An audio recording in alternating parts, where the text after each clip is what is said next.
Sejam bem-vindos a mais uma aula e agora o tema é genética. A gente vai começar a partir de agora a estudar também a herança, a hereditariedade, enfim, os fatores genéticos e como é que eles se regulam, como é que tudo isso acontece, tá bem? Então a gente vai começar por um pequeno histórico que é fundamental para a gente compreender e também os termos básicos, mas depois da vinheta.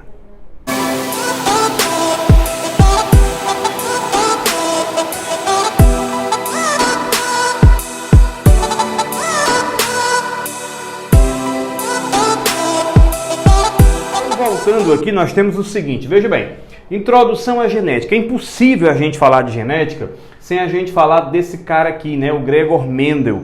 Esse cara já em 1865 lançou uma teoria sobre a questão da hereditariedade sem conhecer nem sequer a estrutura do DNA. Olha que incrível isso, né? Ele apenas observava, a gente vai explorar mais isso quando for falar de primeira lei de Mendel, de segunda lei de Mendel, mas a contribuição dele foi fazer com que a gente entendesse as bases do processo de herança e hereditariedade, baseado nos conceitos que ele tinha, em tudo aquilo que ele tinha, e trabalhava com um material super simples, né, que eram as ervilhas de Mendel, tá bom? E olha que interessante, em 1869, o Johann Miescher fez o primeiro isolamento da molécula de DNA. Não se sabia ainda qual era a estrutura, qual era o papel, mas ele isolou essa estrutura, quer dizer, já foi um passo. Note que dentro da ciência, em questão de pouco tempo, a gente tem grandes avanços, e um avanço, basicamente, ele é importante para o outro.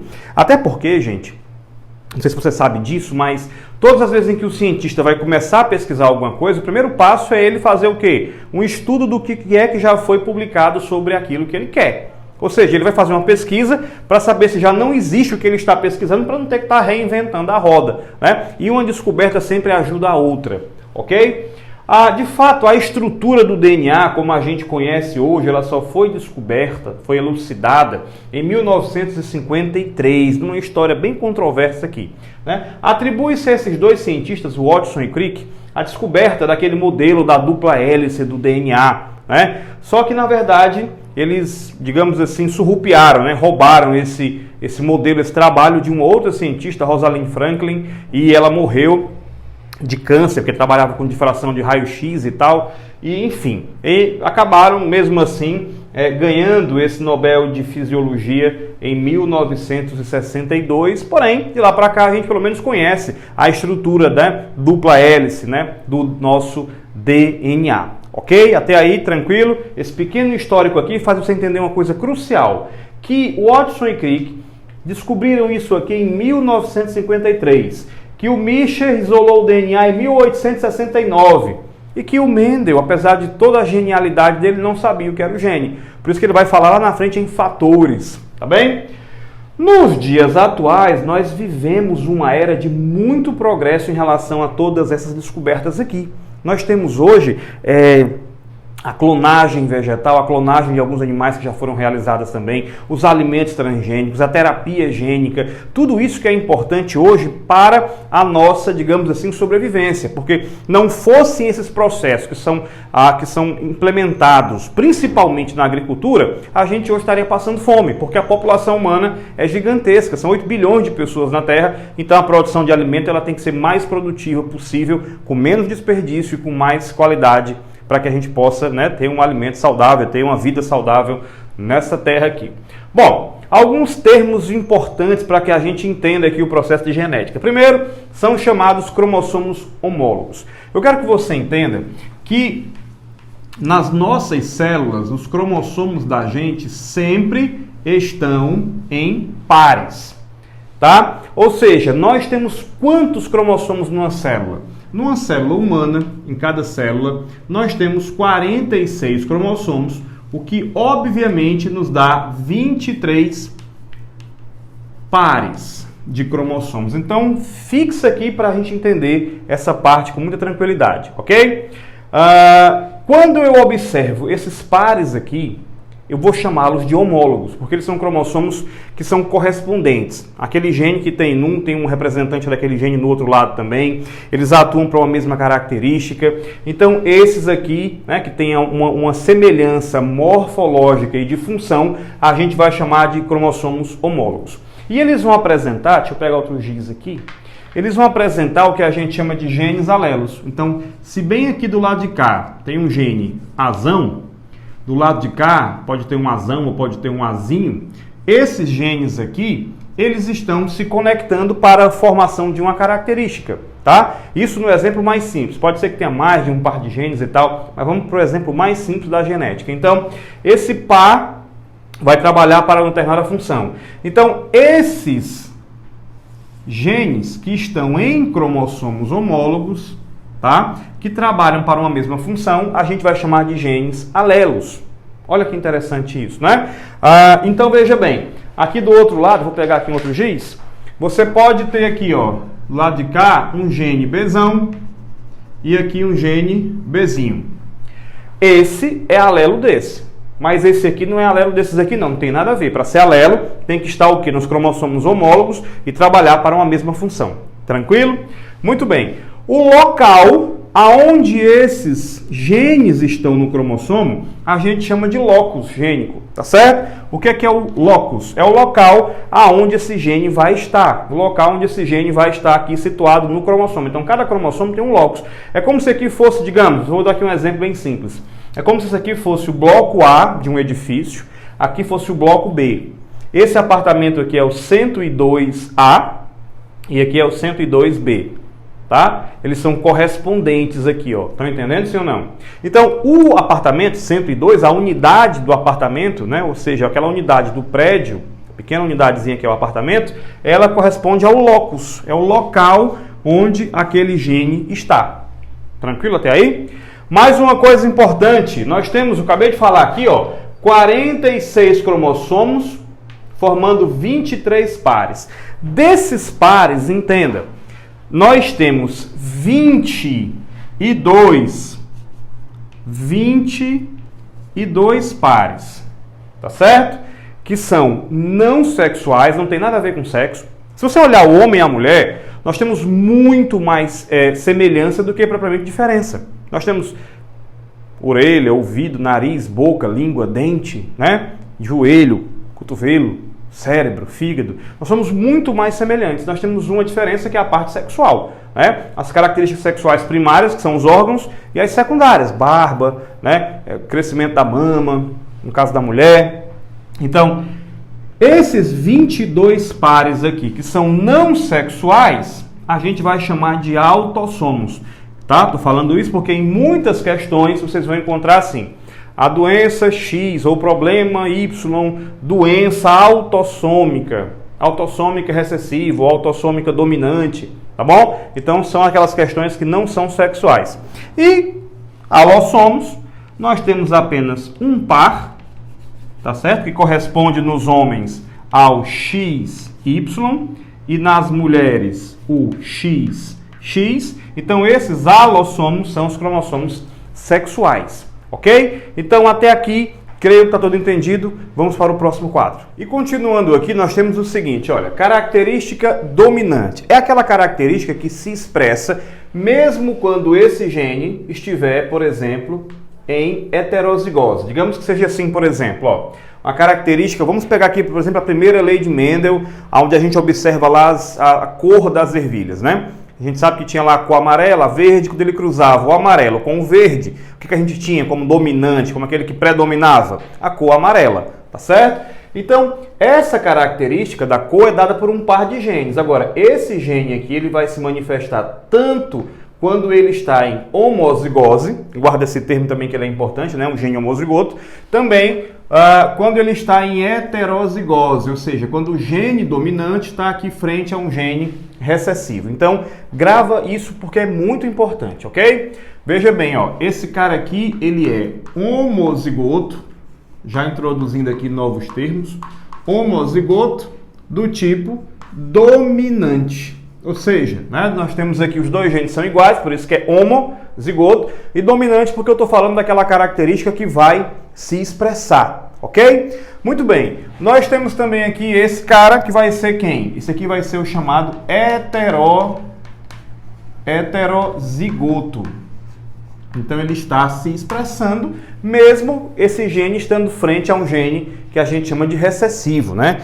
Segundo algumas literaturas, obviamente o gene recessivo é uma mutação do dominante que tem a sua expressão muito limitada, praticamente zero, então quem se manifesta aqui é o gene dominante, ok? Muito bem, característica recessiva é aquela característica que vai se expressar apenas assim, ó, em dose dupla. Esse aqui também a gente vai chamar de homozigoto. Esse cara também é homozigoto, só que nesse caso aqui é o homozigoto recessivo, tá? O homozigoto recessivo. Tranquilo até aí? Bom, o que é o genótipo então? O genótipo é o conjunto dos genes que o indivíduo tem para uma determinada, digamos assim, um conjunto de características para. Vou aproveitar esse vídeo. E o que é genótipo? É o conjunto gênico do indivíduo, ou seja, todo o seu material genético corresponde ao genótipo da pessoa. Mas eu posso perguntar assim, aquele cara que é amarelo, qual é o genótipo dele, né? O genótipo seria azão ou azão-azinho. Então eu estou falando dos genes, né? Então isso aqui é o genótipo, isso daqui também, tá certo? Ou eu posso utilizar esse termo genótipo como sendo o conjunto genético dele geral, não só para uma característica. Toda vida que eu me referir aos genes, genótipo. E o fenótipo, tá certo? É aquilo que se expressa. Eu posso dizer que o fenótipo da pessoa vai ser o quê? Vai ser a expressão do seu genótipo, ok? Então, gente, presta bem atenção. Fenótipo é a expressão do material genético que nós temos. Então, se o indivíduo tem esse genótipo, azão-azão, o azão-azinho, o fato dele ser amarelo, como eu estou te citando aqui, é o fenótipo dele. Agora entenda que esse fenótipo também, né, ele costuma a ser classificado como o seguinte: expressão do genótipo mais a ação do ambiente. Então, digamos, por exemplo, que você tem uma genética para ter a sua pele branca, mas você mora num lugar que tem uma alta taxa de iluminação, a incidência de luz naquele lugar é muito grande. Então você vai mudar essa característica. A pele não vai ter a mesma cor, vai produzir mais melanina, tá certo? Então, de repente, se o lugar é frio, ele pode alterar a pigmentação de um animal. Se o lugar tem muito ou pouca luz, pode também alterar a nossa pigmentação.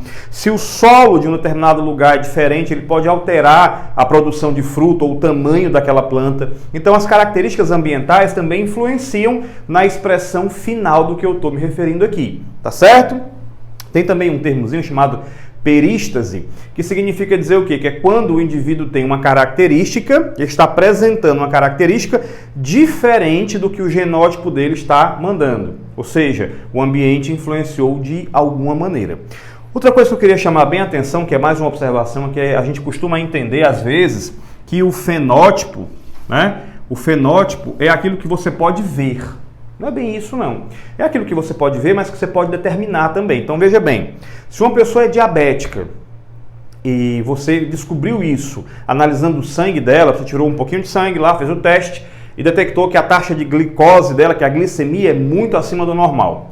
Então, significa dizer que essa pessoa, ela é diabética, você consegue dar o diagnóstico, está vendo outras características de diabetes nela, mas você não olhou o material genético. O que você olhou foi o fenótipo, apesar de ter tido que fazer um teste no sangue da pessoa, entende? Então não é só o que você vê, mas é o que você pode determinar também, ok? Tranquilo? E fenocópia é quando eu não tenho a genética para uma coisa, mas mesmo assim eu apresento de maneira artificial. Então digamos que agora eu colocasse aqui em mim uma lente azul, imagina aqui os olhos azuis, né? Imagina também que eu estou louro, imagina a cena. Então, eu estaria sendo aí uma fenocópia, entende? Não estou sendo, quando eu fiz uma colocação de uma lente, pintei o cabelo, então eu estou apresentando um fenótipo que não é meu. Então isso é chamado de fenocópia também. Tranquilo até aí? Deu para entender? Inclusive lá na China agora está uma moda das meninas fazerem uma cirurgia para, entre aspas, corrigir o olho. Tem um olho bonito, aquele olhozinho oriental e tal. Aí a pessoa faz um olho mais ocidental, assim como as americanas também sonham em mudar a sua característica fisiológica dos quadris, do bumbum, né? E ter o bumbum brasileiro, colocar um pouco mais de tecido adiposo lá. Então ela está mudando o seu fenótipo, está passando a ser o que a gente chama de fenocópia, tá certo? Bom, e tem uma coisa que eu também queria compartilhar com você, que talvez seja o tema mais importante, a nomenclatura mais importante aqui, que é gene. O que é um gene? Vamos lá? Vamos virar o quadro aqui? Então vamos lá. A gente está falando sobre genética e nada mais interessante que a gente entender o que é um gene. Mas eu quero convidar você aqui para um estudo mais amplo. Primeiramente, o gene, né, logo por definição, vai ser um fragmento da molécula de DNA. A gente já viu que o DNA, ele tem essa estrutura aqui da dupla hélice, né, que você viu aqui nessa aula comigo, que foi descoberto lá em 1953 por Watson e Crick, tá certo? Então ele tem essa estrutura aqui. Esse gene tem bases nitrogenadas, adenina sempre se ligando com a timina, a guanina com a citosina e assim sucessivamente. Vou colocar aqui um trecho hipotético qualquer, certo? Então isso aqui nós temos um gene. Tá? Um pedacinho aqui do nosso material genético do DNA total. Digamos que isso aqui é um gene. Ou então só esse trecho aqui, ó.